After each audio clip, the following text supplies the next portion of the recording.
أبي أنا فاميلي بس ما كده من أمة الصومالية كل بوقت أنت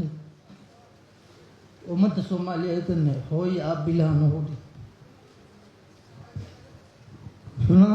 runanti aabbahay habeenka u dambeysay oo subaxa waxay ahayd habeenka oo subaxdoo dhinta habeenkeeda oo wuxuu igu dhahay jaamacadda masterka waxaa ku dhiman 8 bilood hadda sii qorsheyso waxaa ka shaqeyn lahayd sida jeceshaana u shaqaysid markaasaa waxyaabihii ugu badnaay waxaa ka mid wax mar walba wuxuu iga caawin jiray jaamacadda assignmentiyada maadada ugu dambeysay aabbahay u diray waxay ahayd maado la dhaho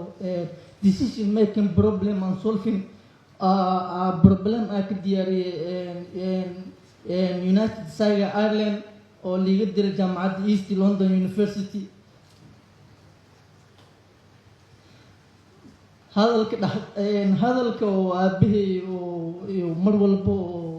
oo hadalka Soomaalida uu tagay qof walba Soomaaliya oo neefsanaya Soomaaliya u baahan maalintuu dhahay ay hadalkaas oo isoo diray anigana waxaa ku dhahay dhalintaan naga hawaawday dadkooda dilaya dareenkooda lagu beeranaayay dadku waa dadkeena dalku waa dalkeena dhalinay dalkaaga dhiso daryeelka dadka waa dadnimo daacadnimaduna waa dadnimo danteennuna waa dowladnimo dalkan wuxuu u baahan yahay dhalin runtii aabbahay wuxuu mar walba wuxuu jeclaa inuu qof walba Soomaaliya inuu caawiyo samafalo ayuu mar walba wuxuu u hilsanaa inuu familkiisa iyo ilmihiisa iyo wax walba inuu kor u qaado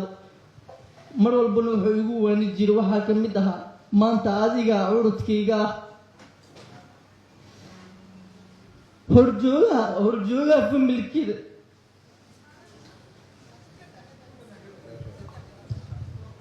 هذا mahadsantiin isagana insha Allah taala waa taariikhda bisuga tagay waana mahadsantiin waxaan ku wareejinaa